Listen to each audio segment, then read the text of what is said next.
years. The market cap of Bitcoin is about $1 trillion. That's over 12. So there's a lot of money flowing into that asset class, right? And it's becoming a store of value, and I think it will continue to ascend. And it's not obviously the only crypto. There's 9,200. There's going to probably be another 9,000 next year, and there'll be more and more and more coming. And that's not to say there aren't good things coming. And that's not to say Ethereum's not good. I mine Ethereum. I'm actively mining Ethereum, so I believe in it. But I mine Ethereum instead of Bitcoin because I get better returns mining Ethereum than mining Bitcoin. Yes. So one of the biggest things when you're designing a wallet is security, and so obviously, can you talk about the importance of that and how, when you were creating the Black Wall Street digital wallet, how'd you go about ensuring security for the platform? Okay, great question. So security has to be number one because in our community, we've been ripped off by so many fraudulent financial service and products, hidden predatory on their face predatory. The folks are rightfully nervous. That's why we hold so much cash. They're like, I just hold my cash. I know at least it's not getting taken, right? That's that mattress money mentality, right? And so we knew that had to be paramount. And that's why when you go on, you all download it, the first thing is going to be your information security questions, what they call KYC, which is know your customer, right? There are a lot of platforms out there, watch this, where you can go on, they let you on real quick, no friction, you start trading and buying and doing all this stuff, and you haven't done anything. You're like, dang, where's the security? And the thing is that they're betting that making it frictionless is, you're getting more users and more adoption, but then when you try to offboard, you're gonna have to do your KYC anyway, when you wanna take the asset out. But the point is, we wanna get to be buttoned up from the beginning. And yeah, it's going to take a little bit longer, but you're going to know that we are completely buttoned up because the last thing we can have happen. And I do believe, I'll be real with you, I do believe since we are a Black-owned digital wallet, there are going to be hackers that try to take us out. Just like they took out the brick and mortar version. They're going to try to take out the digital version too. I'm not naive to think that. So we had to make it bulletproof. So we just, my CTO, brother named Brian Griffith, shout out to Brian, he is the baddest brother, and he specializes in cyber, crypto, security down the line. He is so bad, and he kept, asking questions and beating up on the developers, and then asking more questions and beating up on me, then asking more questions, then going in. And he's so valuable. He is the key. He has been the key for us. And I want to say this, and this is a critical point, y'all. We did not license this. We did not white label this. In other words, we didn't throw the Black Wall Street name on someone else's tech. We built this. We own the IP.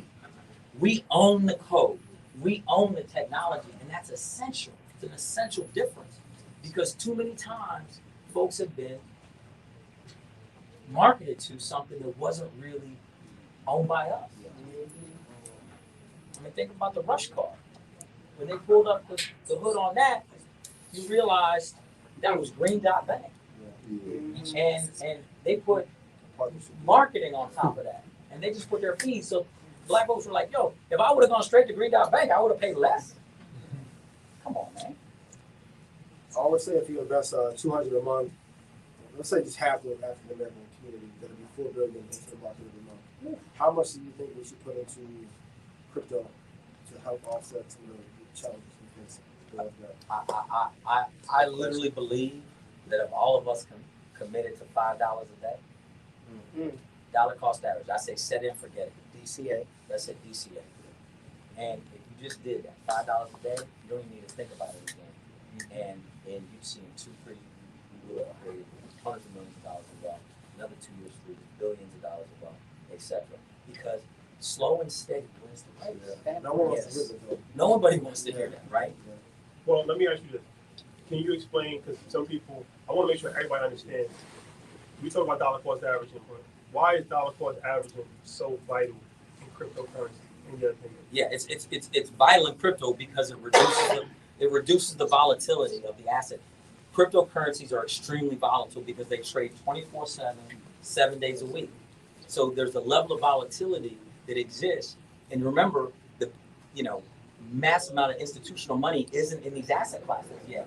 now when you have mass amount of institutional money and they're not just getting in and out of positions, there's a lot of people getting in and out of positions. It can move quite quickly. Dollar cost averaging takes that volatility line out of it because just simple thing. If you're always doing the exact same time, agnostic to price. So if the price goes down, you get more of the asset.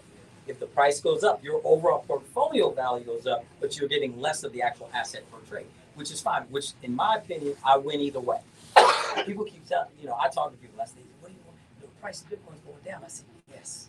They say, "No, they're saying yes." I want it to keep going down. Yes. Because I get more of it. I want it to keep going down, and that's why the education piece is so important. Because what we can't have on the Black Wall Street digital wallet platform is people getting in, and then they get online and say, "Hill Harper's a liar. He ripped me off. This thing dropped 20% yesterday. I can't stand him." Because this is a long-term hold. It doesn't matter. You want it to drop 20%, so you get more. And I say 4 years minimum. As far as if you're thinking about getting out of the asset, whatever you're putting in, there's no one day that you, since Bitcoin's inception, if you would have bought Bitcoin and you held it for 4 years, that you'd be under. Not one day. Not one day. So as the platform grows, I know you said you're starting with 2 digital assets. Are you going to add more? And if so, what's the criteria that you're looking for when adding the digital asset? We want to hear from the community because this is, this isn't Hill Harper's wallet.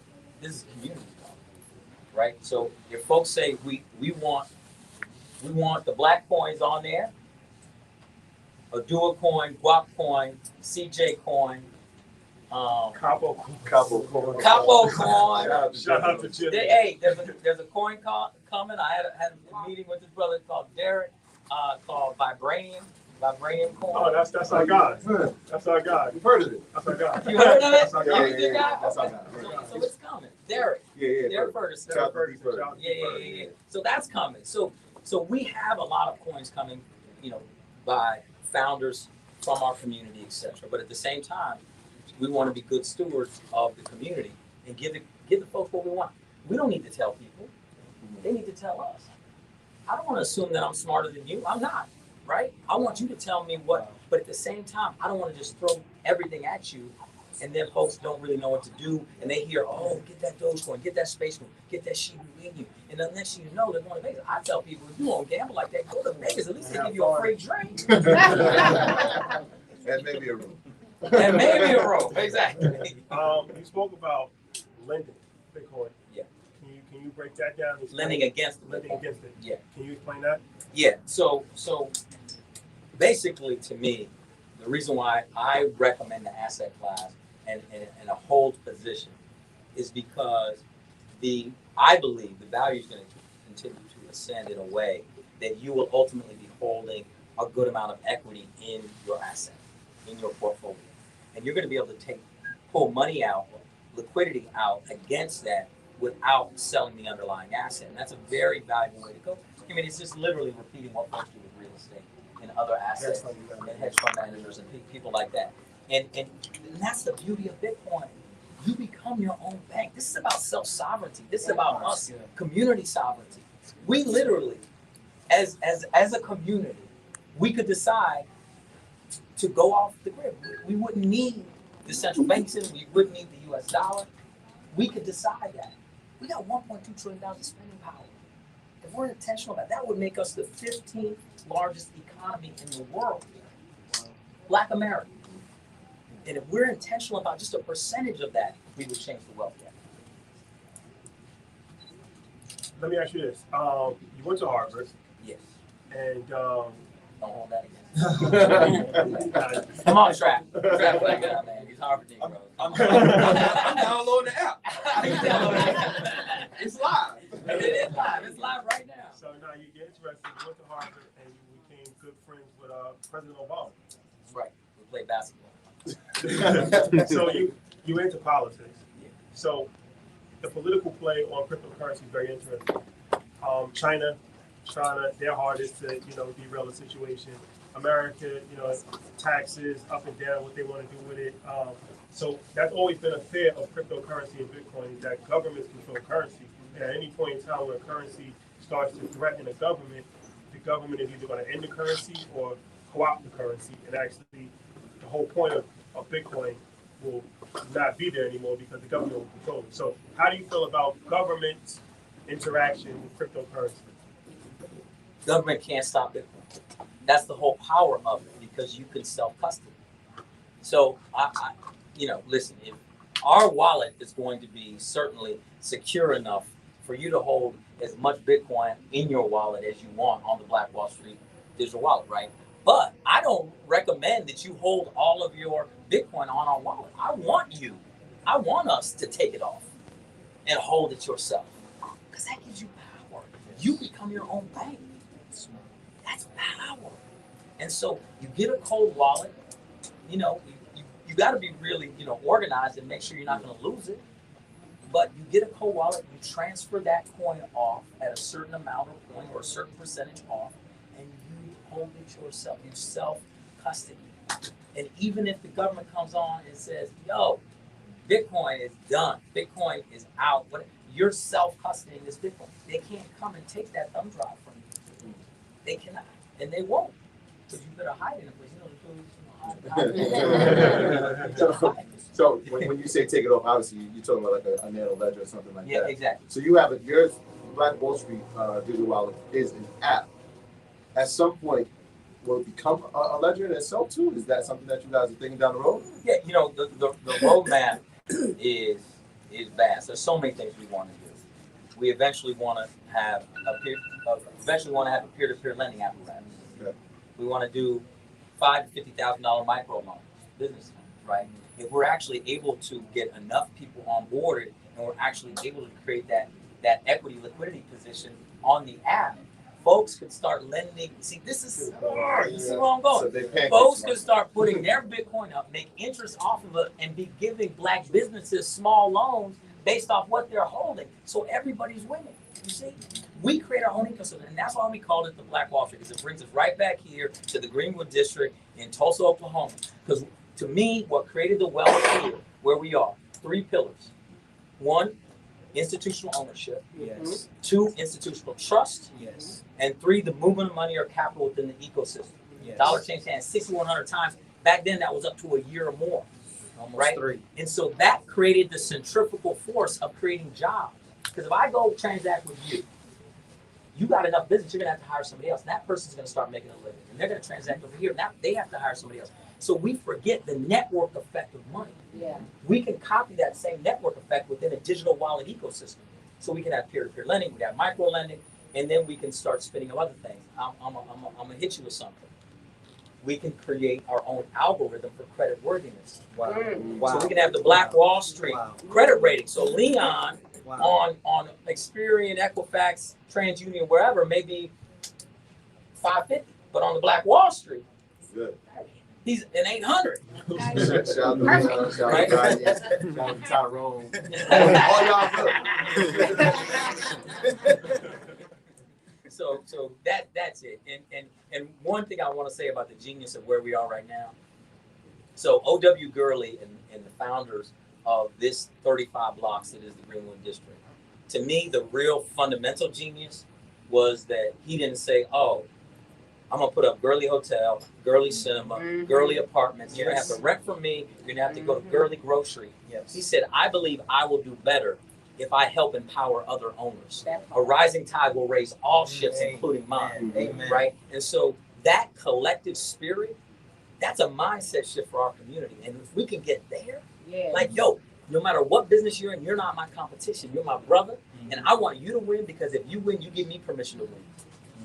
And that's collective economics. But how do we get the entire community to shift to collaboration versus like a market share driven model? We have to show and prove it. And to me, if they start seeing success, if they start seeing people like, for instance, Naja, who I mentioned, was my co-founder and partner. She already had an over-the-counter brick and mortar exchange. So on the face of that, you say, oh, Hill's coming with Black Wall Street digital wallet. Hers is called Crypto Blockchain Club in Inglewood, California. Okay?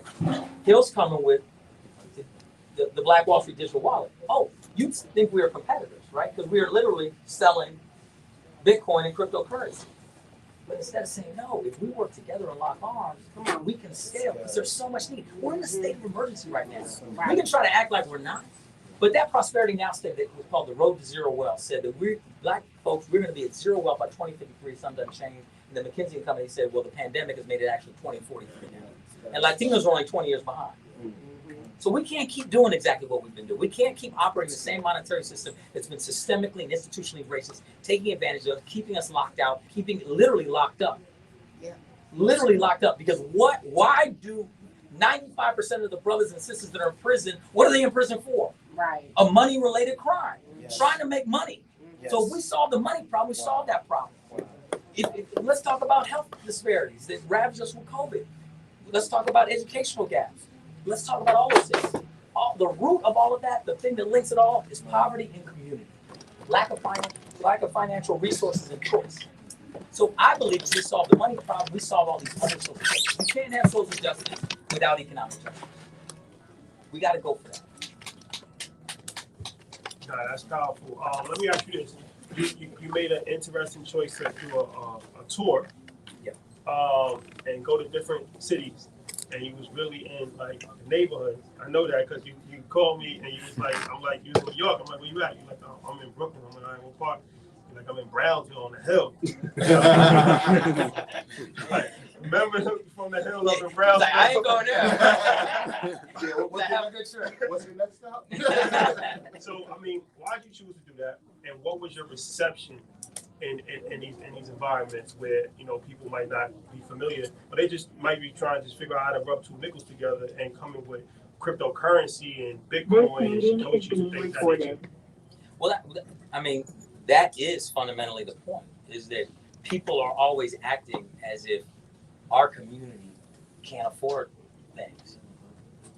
Someone tried to say to me, man, you teaching people about cryptocurrency, they can barely make ends meet. And I say, that's why. Mm-hmm. We need to get them out of cash. That's right. I want them to sell their dollars. Right. I want them, you know, we've been taught as black people how to work for money, but we've never been taught how to make our money work for us. Right? And we gotta do that. We gotta make a shift. That's the only way we're gonna deal with this. And so we gotta go to the community. That's Naja Roberts. I give her more credit. So I said, the original thing I said with her, I said, yo, let's travel to the 10 most challenged, marginalized zip codes in the country, and we're gonna give away Satoshis. Because that's another thing we're doing. Wow. We're giving Satoshis, putting Satoshis in people's wallets, because we wanna make sure people, you know, you may like this one, because they say that you give people a little product to get them interested. About it. And they get uncertain about what it is. You want to give them a little. You want to give them a So we blessing people with some Satoshis, putting them in their wallet so they can get used to this concept and understand that this is something that's accessible and available to them. Too long they've been locked out, too many barriers to entry in getting those ascending value assets. And we want to show that it's not.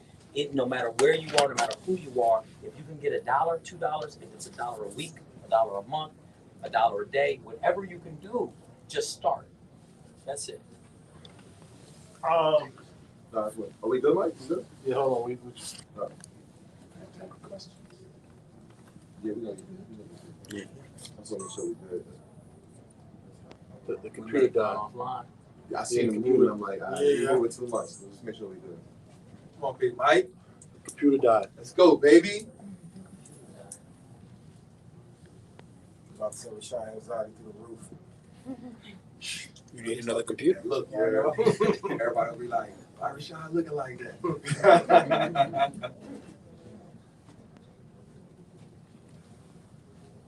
I think we got other recordings going on, so we can replay it. Yeah, we're off here.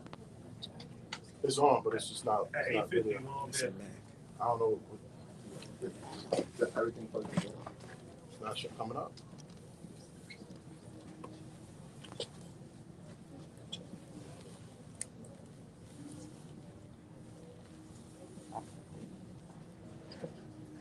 It's still nobody's talking right now.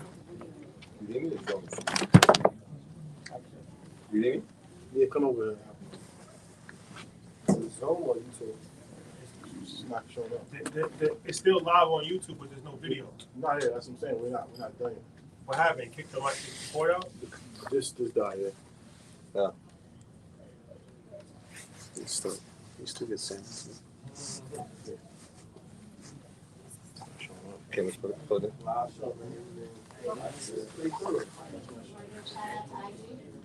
Tell us about Money Market or Market Monday. Huh? Tell us about Market Monday. Let's just try to just see what's going on. YouTube is saying that they can hear. I got it. They can hear us. All right, they can hear us with the video. Yeah. Try that. Is this for your camera right here? Huh? Is for your camera? Is that plugged in already? Some black plug. Undo it. Plug this up. Plug it right.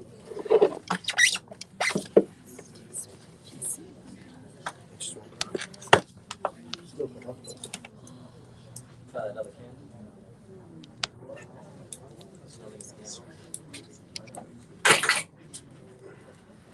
Your Train HVAC system and smart thermostat offer you best-in-class comfort. But if you aren't using the Train Home app, you're missing out on smart comfort you can control from anywhere. Train Home is easy to set up and use. It's available for Android and Apple devices and compatible with Amazon Alexa and Google Home. Want to change the temperature? Just say, "Alexa, it's warm in here." Or, "Hey Google, change the temperature to 71 degrees."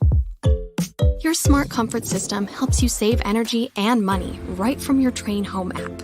You can add heating and cooling schedules, set a vacation mode when you're heading out of town, and even turn on your ceiling fan. Forget to change the temperature before you left home? No problem. You've got control even when you're not there. For always-on peace of mind, Train Home offers HVAC system diagnostics that can connect you to your Train dealer, so they can offer contactless support and troubleshoot potential issues remotely. Take control of your comfort. Download the Train Home app from the App Store or Google Play. For more information, visit train.com/home.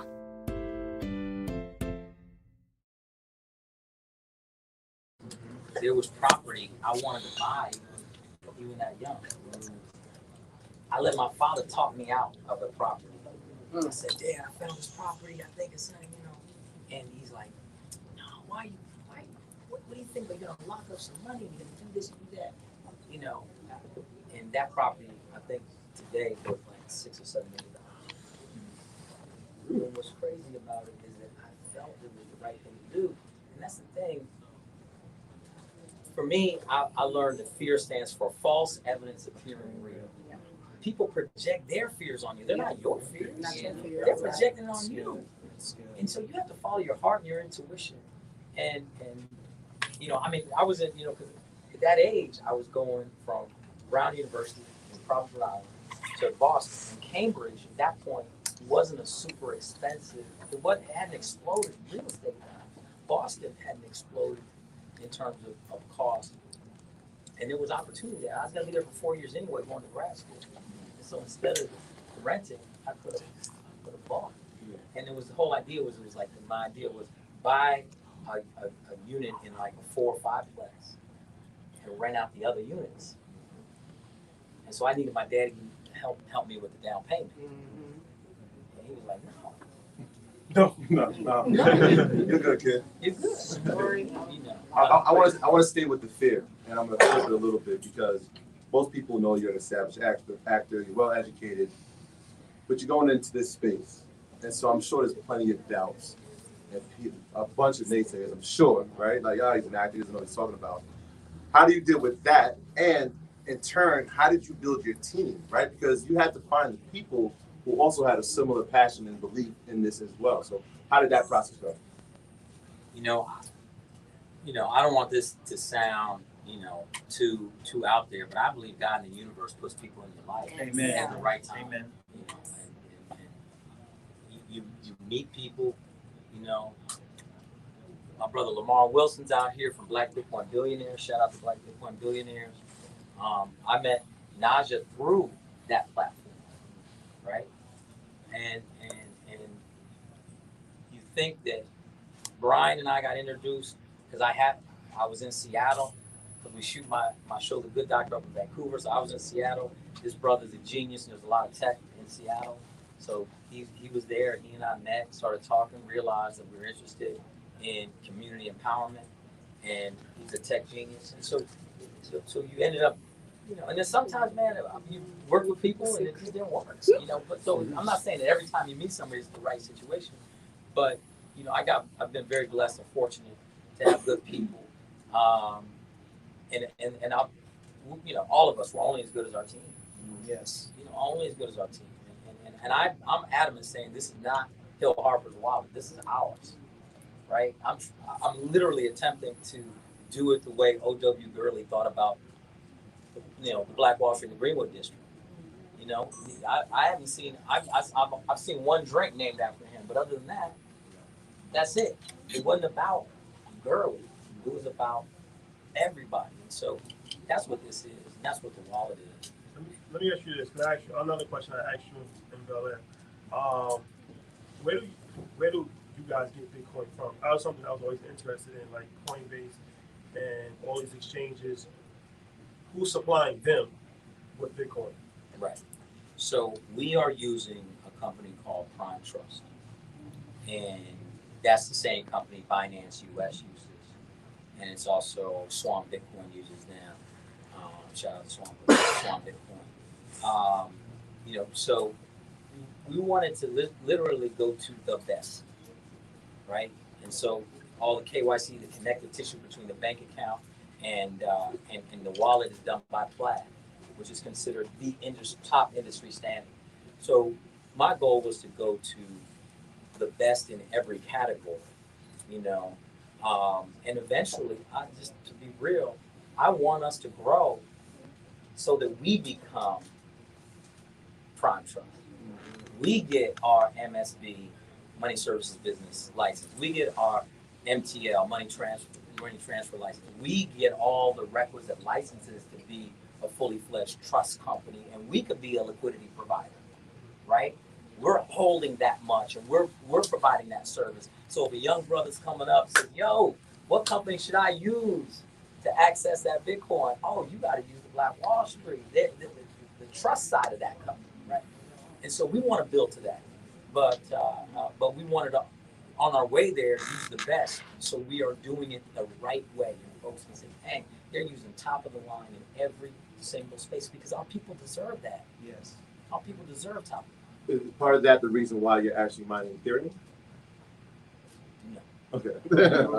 No, to be honest, mining Ethereum because I wanted to learn that side of the crypto space. And I also want, it's very different. And I also want to figure out where the opportunities are in that space. Because I believe if we can figure out low barrier entry ways and different ways into the space for people to start businesses. And so the only way to do it is to try it. I mean, there's so many different things that are happening right now. That's why this moment is so important, right? Because if we can crack the code on some of this stuff, then we can start offering opportunities to people. Like, oh, I could set up a whole mining rig for you, and you could lease that rig for me if you don't have the money to actually do the rig. But right now, it's hard to figure out how to have enough money in that to do that because the costs are really high right now because the graphics cards are expensive. Yeah. And so I've tried different things, from the graphics cards to doing it on just buying actual computers to doing different things. And so we're trying different things out. But the Ethereum piece is it's definitely a learning curve and a learning process. But it's actually been valuable because obviously the price of Ethereum was moving quite quickly, and so therefore we were actually recouping much faster than we even projected. Yeah, we actually had a conversation. I didn't know his name anonymous, but he was saying, and I didn't think of this. He was like, there's plenty of opportunities, especially in Middle America, to be building mining facilities. The cost of the real estate is cheaper. The cost of electricity is cheaper, and you got a bunch of land that you can just do it on. And so when I thought, I'm like, wait. I originally thought that you only have to do it in cold weather temperatures because the amount of heat that it takes to mine Bitcoin and in Canada. So like even thinking of the United States, especially places like Oklahoma, there's an opportunity in that. Yeah. It's all about energy costs, fundamentally speaking. So where my mining rigs are set up is in some of the lowest energy cost places in the country. Right. And that's the way you have to do it. You know, unless you're doing it purely clean energy wise, doing the solar or the wind or the hydro and using that to power the rigs. But if you're just paying for the energy, you have to do it in places where the energy cost is super low. So you know, I don't want someone out there listening saying, I'm gonna set up a rig and then do it in their apartment in Brooklyn. No. You know, it'd just be too the whole block of black, yeah, and then you're paying a massive bill. It wouldn't make sense. So in the entertainment world, have you gotten support from your colleagues? There's a lot of powerful people in the movie world, entertainment world. Have you even seeked any support, or how's that been? Haven't seeked. Why not? Because, you know, this is, to me, this is the most important thing I've ever done, besides being a father. So professionally, this is the most important thing, an impactful thing I believe I've ever done. This is the culmination of everything I've ever done. And so, just like I say to people, we're building this, it's a tortoise hare. We're building this for the long haul. I want this to build because it builds slow and steady, and people come to it and they get value from it, not because, you know, Will Smith tweeted about it. Because to me, that if I'm built off of that hype, then negative tweets will take me down. Yeah, that's good. Right? I don't want to be built off smoke. I want to be built off fundamentals. Yeah. You know, and I want people, that's why the tour, and Naja going to look at people in the eyes. People saying, this is valuable. You should get this. Yo, I'm up. You should do this. Get this. That's what's really going to create sustainability. You know, not being that hot app for a minute, and then next thing you know, what was that? You're very intelligent, high achiever. What are some of the tips or tools you're looking to kind of emulate some of the stuff that you've done? Because you're a great student, a great actor, I read this space.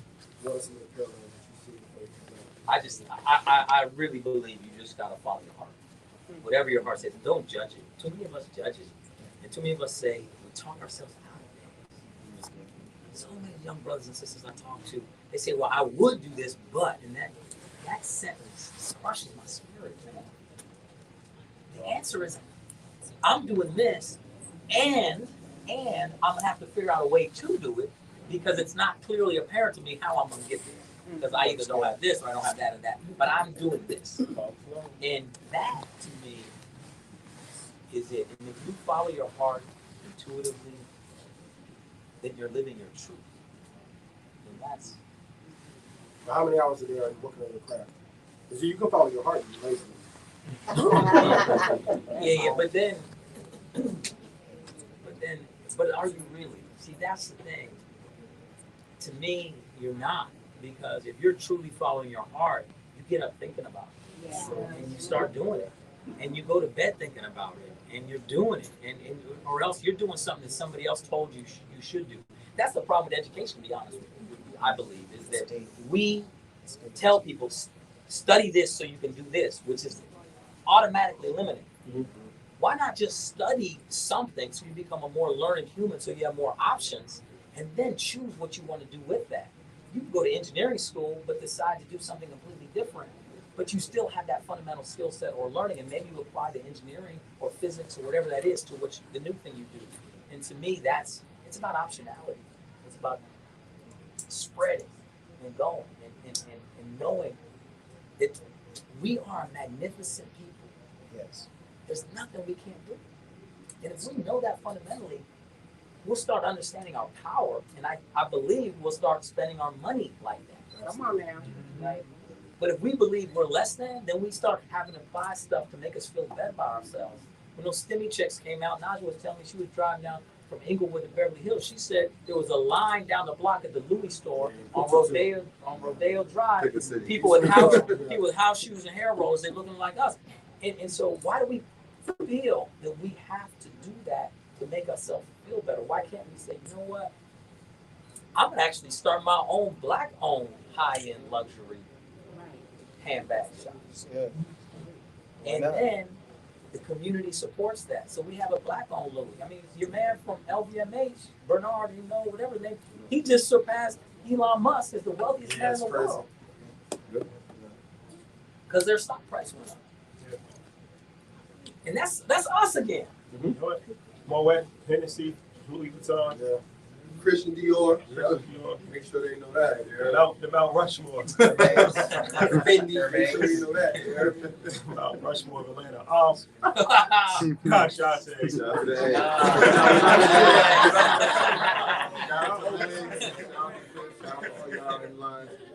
Shout out to my boy CEO Mag. So, as far as the financial literacy play, who turns you on to cryptocurrency?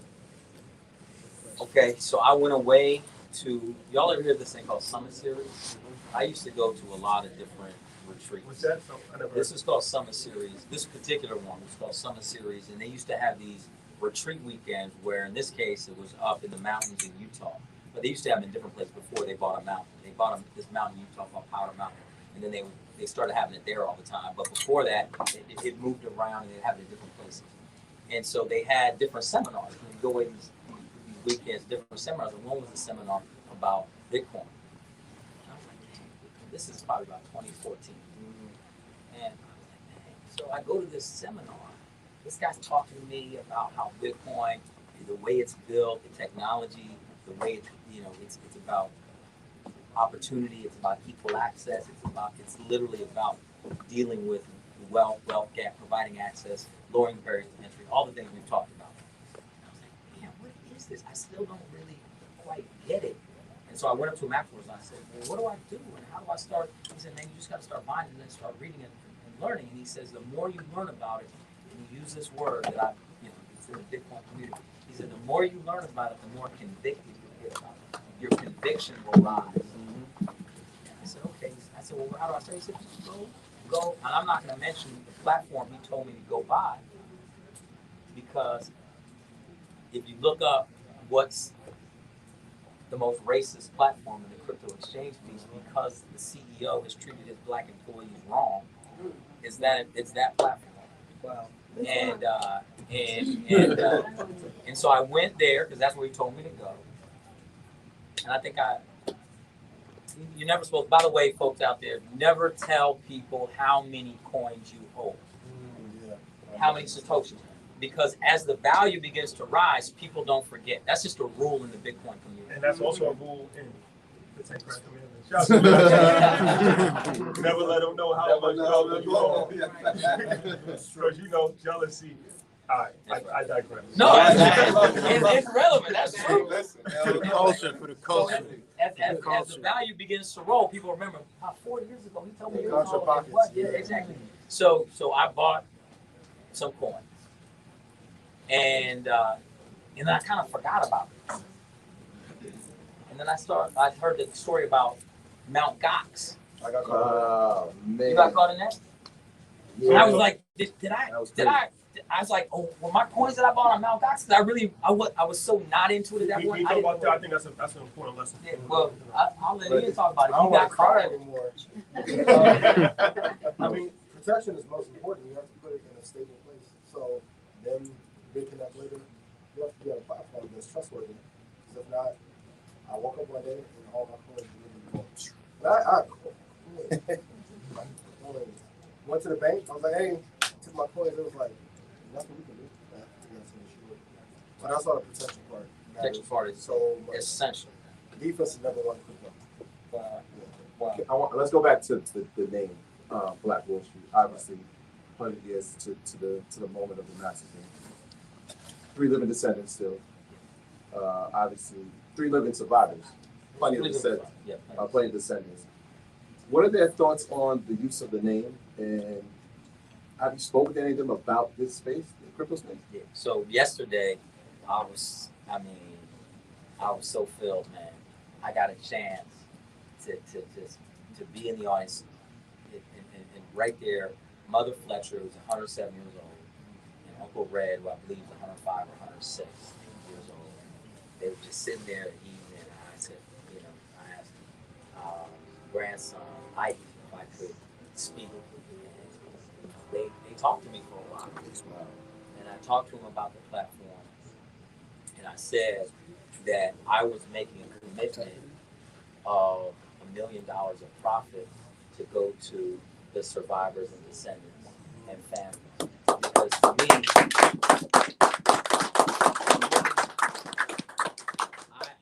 my goal is that if we're actually using and being inspired by their history from which their ancestors and relatives shed blood and were murdered, then we owe them a debt.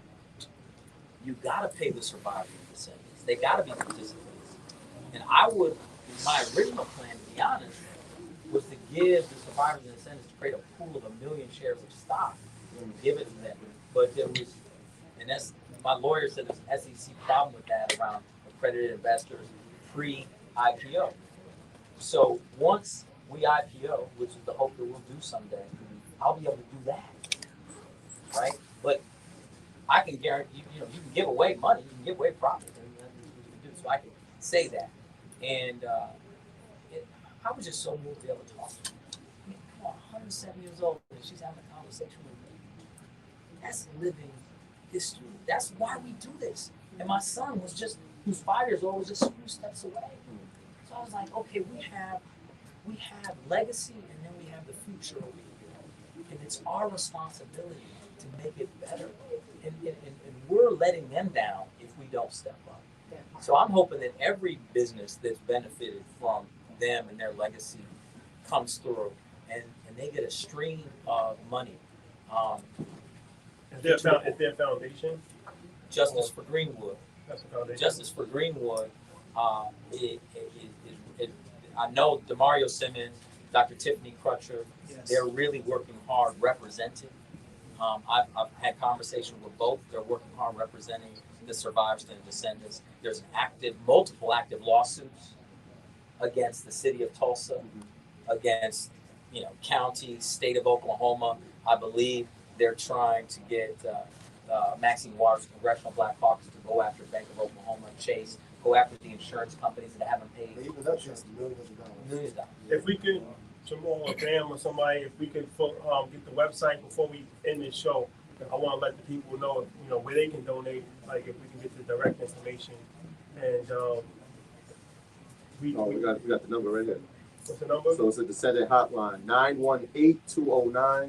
918-209-3771. So it's the descendant hotline, Justice for Greenwood. Yeah. 918-209-3771. Oh, good.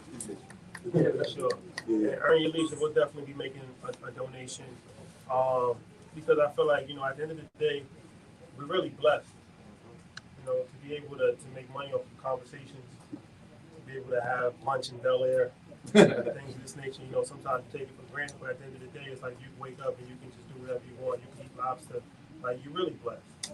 And it's like that blessing was sacrificed by other people that paid the price with their life. So we can never become jaded in a perceived notion of success. And like you're right, it's good to, pay homage, but it's also good to actually help. We ask for reparations, but we have to give reparations ourselves. That's like something that we can count on. We can't count on the government. So we definitely can't count. Yeah, for sure. So I encourage anybody, we never force anybody to do charity. If you have it in your heart or if you have it financially, definitely, watch this episode, but try to help those people too, because it's still not right. It's still not, it's 100 years later and it's still not right. All the bodies haven't even been buried or found. Yeah. Right? We're talking over 30 to 40 million in just the real estate. Descendants have never seen anything for it. It's like, even though the city was rebuilt, still the wrong is never been corrected.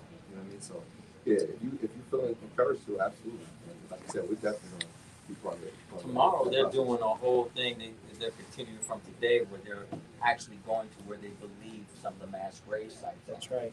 I heard some. They think that there's some on the other side of this building. They said it's over. So yeah, it's a lot of unsolved issues that are not solved.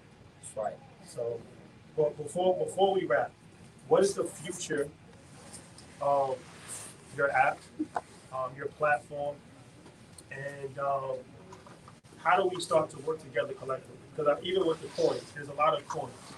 A lot of rappers have coins, but I feel like it would be probably more powerful if there were less coins and we kind of pulled our resources together. Right. So what are your thoughts on, we talk about like black banks and black banking apps. Is there a way where black banks and your platform and different types of entities that's doing things financially can come together? Absolutely. I mean, this is about. Since we talk about Black Wall Street. Absolutely, without question. And so for us, the beautiful thing about owning the tech is that anyone's platform we can plug in. We can write to someone else's API. I mean, 50% of black folks are unbanked. So, but we don't want them just going to any bank just because there are a lot of banks out there that do hidden predatory work where they got $600 in the account, but they charge them $250 a year in fees, overdraft fees, ATM fees, all that. That's called hidden predatory. So to partner with a bank, partner with a black bank, partner with a bank, so we have a digital platform, very low cost. We want to put payday lenders out of business. So another part of the roadmap is you're going to be able to take a picture of your paycheck, and it'll get automatically deposited into your Black Wall Street digital wallet, right? For little or no cost. And that should put payday lenders out of business, right? And that's the type of technology we want to offer. And so every partnership is valuable. Our Black Truth, right? Quasi? That's what it's called, right? Our Black Truth is a platform that we were just talking to this brother Michael Thompson today about, he's got all this technology very similar to Facebook and very similar to TikTok and other things. And so we all can come together in these platforms, but we have to have the ecosystem. And so that's why I'm so proud of you, brothers, because your reach, your platform, your power is so important because people respect you and they know you're genuine. Because you want that.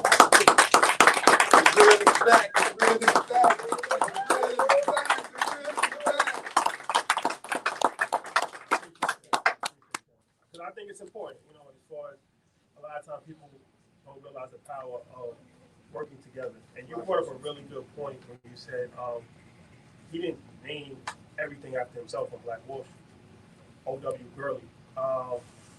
And I never really thought about it like that, but it's true. You would never really know his name. He's kind of forgotten in history. But there's a genius to that. There's a genius to that. Being humble enough to understand that it's more powerful to empower others. Yes. Yes. Ooh, shot. Talking over them, boy. I love this. So when can people actually start to use your platform? Right now. Yeah. Today? Live. This is it. Right now. We chose this moment. We've been building to it to be the exact time that this massacre started. We wanted 100 years later to honor that by launching at that exact hour, at that time, on your show. This is a blessing to be on the show, blessing to do first Market Monday live in front of an audience.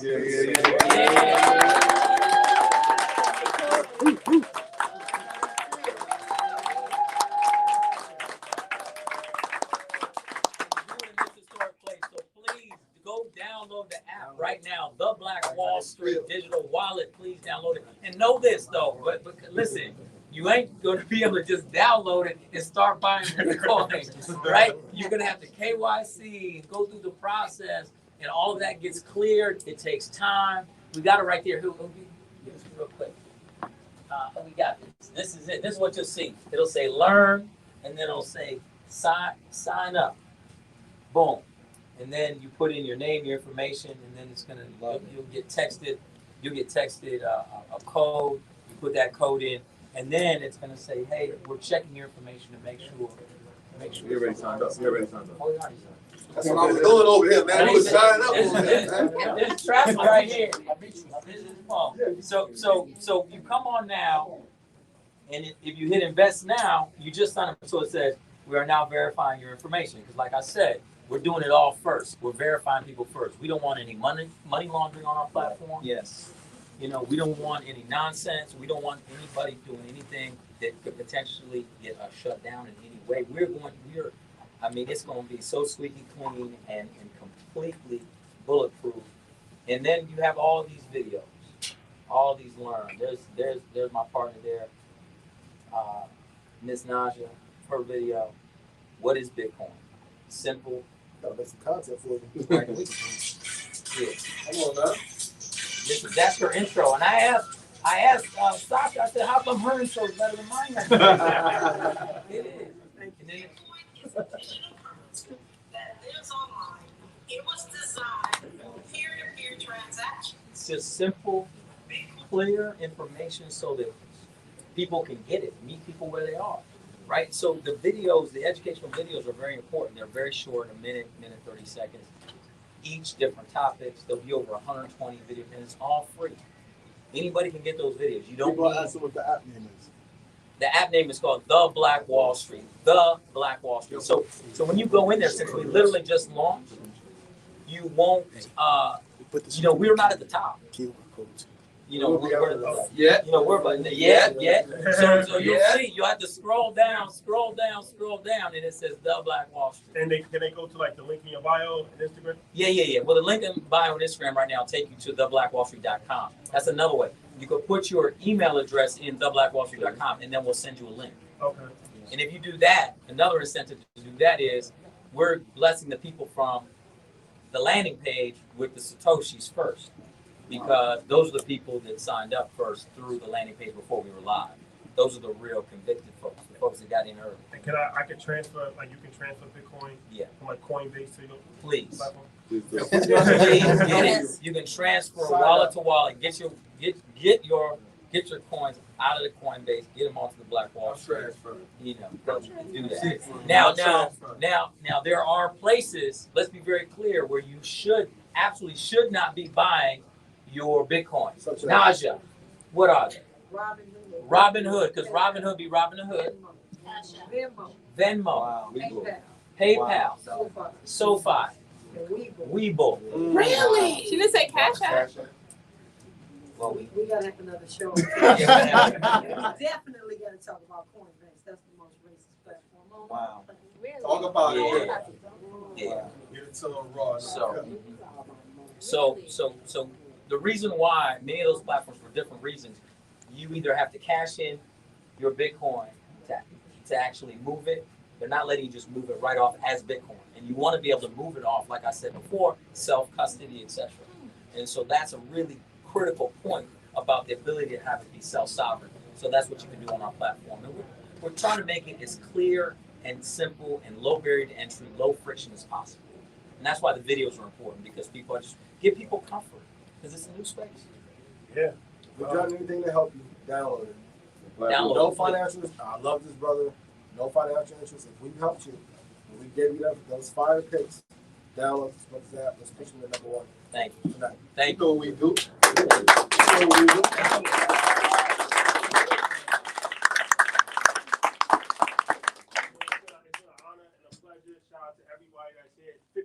Outside that couldn't get in. I could hear somebody playing from the speaker. I know, right? The echo. The whole time. It's like a block party.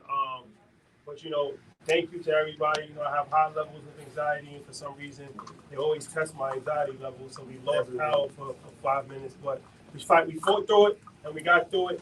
And that's the most important thing. There's always issues in business, but it's not the adversity; it's how you handle the adversity that matters. Right. And look, 100 years ago, entrepreneurs were massacred. 100 years later, entrepreneurs have come back to let you know that the dream is alive, and we're going to fulfill everything that y'all thought was possible. So I want to shout out to every person in this room. I want to shout out to my brothers. I mean, this is incredible that we're doing it together. And shout out to all the sisters who are here with us as well. But the dream is alive, and I feel like a huge sense of obligation has come over me since I've been here. A few hours I've been here. That the mission, and I should have worn the marathon sneakers, but the marathon really continues and it really does to us. So I want to encourage y'all to keep going. Shout out to all the earners. Shout out to all the communities that are pushing this narrative forward. I mean, this is an incredible movement. We say this all the time. There was a massacre that took away businesses. Yes. This time around, it's going to be completely different because they can't stop us. They can't stop us. They couldn't stop us then. They definitely can't stop us now. Just because the information is so readily available and we're delivering it, and it's a name you can trust. Shout out to everybody that's part of this and leading it. I feel very fortunate to be a person in this movement. So again, I encourage everybody to do their part, and we definitely do ours. Shout out to Senator Connie Johnson. Yeah.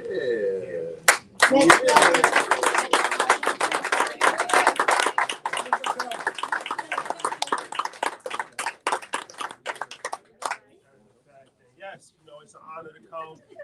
Everywhere we travel, you know, the love is always felt. But you know, this is definitely something that I felt the energy as soon as we got here. People just embraced us, telling us the history of what's happened. So very humbling experience. Glad that we had the opportunity to come. Thank you again. Shout out to Angela for helping. Yes. To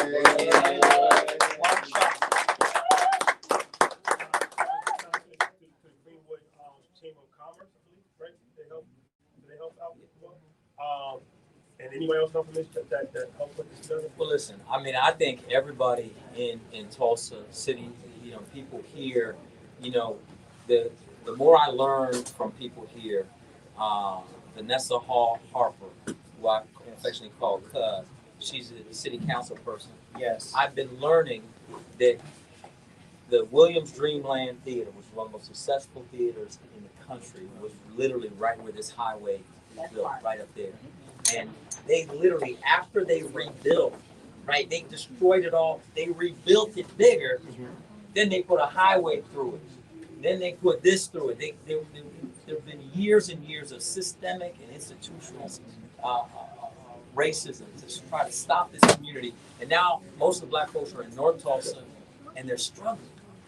So this is yet another reason for us to seed back into this community, help young entrepreneurs, help them create businesses. Being here is big. The lock shop. That's right. Support this business. Brothers got, I own a coffee shop in Detroit, right downtown Detroit. So I love coffee and I love coffee shops.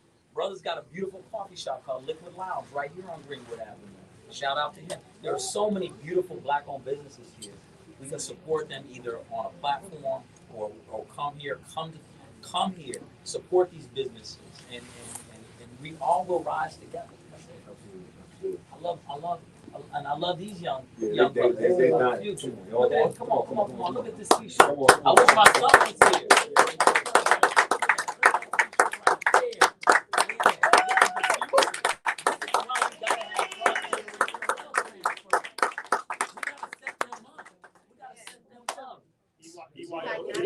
The sisters, you got that Man, where's Pierce? They need you. There you have it, ladies and gentlemen. Come on. For the ladies, for the ladies, for the sisters, for the sisters.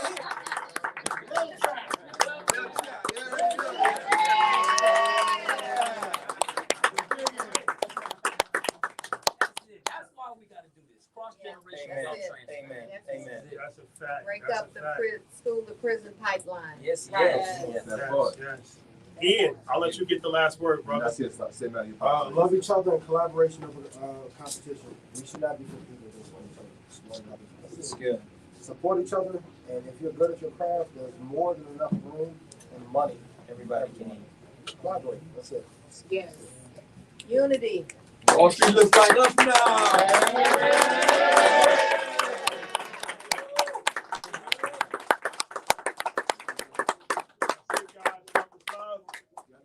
We'll see you next week. Peace. Clap it up for yourself.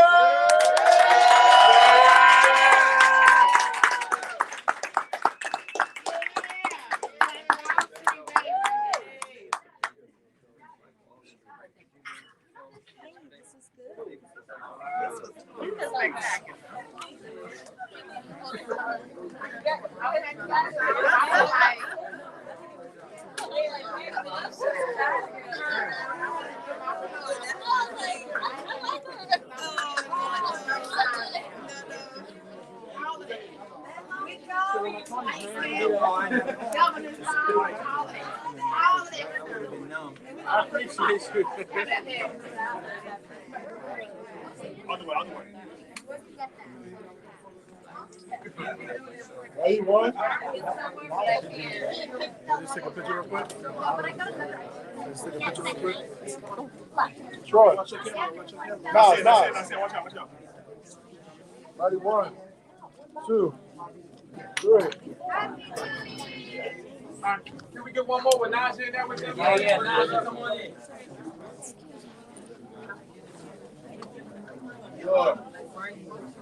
Sure.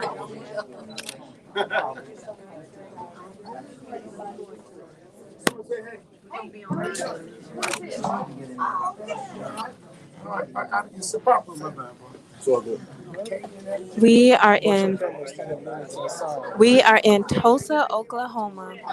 You have just heard from Harper, actor and author, on the importance of investing in the Black Wall Street, on the importance of accountability and accounting. Oh, yeah. She knows what she's doing. We are now signing out.